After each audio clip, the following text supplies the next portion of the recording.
చేయట్లేదండి, ఇప్పుడు ఎవరు చేయక్కర్లేదు కూడా. బొట్టు ఎందుకోసం అంటే ఇక్కడ ఆజ్ఞానేత్ర చక్రం ఉంటుంది. ఆజ్ఞాచక్రాంతరాణస్థ రుద్ర గ్రంథి విభేదిని.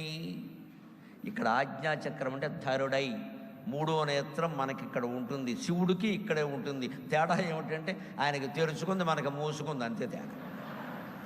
ఆయన శివుడుగా మూడో కన్ను తెరుచుకోబట్టి ఆయన ప్రతి కోరికని జయిస్తాడు. పార్వతీదేవి వచ్చింది, ఆయన దక్షిణామూర్తిగా తపస్సు చేస్తుంటే పార్వతీదేవి వచ్చింది, 16 ఏళ్ళ అమ్మాయి. ఆవిడ సపర్యలు చేస్తోంది. ఈయన అలా కళ్ళు తెరిచాడు. ఏమిటో ఆ వయస్సులో అమ్మాయిని చూడగానే ఏదో అనిపించింది. వెంటనే ఆయన ఏం చేశాడు, మనకు పురాణంలో ఏం చెప్తారు, మూడో కన్ను తెరిచాడు, మన్మధుడు భస్మం అయ్యాడు. ఇది పురాణంలో చెప్పే కథ. మన్మధుడు అనే మనిషి కానీ దేవత కానీ ఎక్కడా లేరు. మన్మధుడు అంటే మనస్సుని మధించే కామవాంఛ, దాన్నే మన్మధుడు అన్నారు. ఆయన ఆ మన్మధుడిని మూడో కంటితో చూశాడంటే అర్థం ఏమిటి, తన మనస్సులోకి తానే చూసుకుని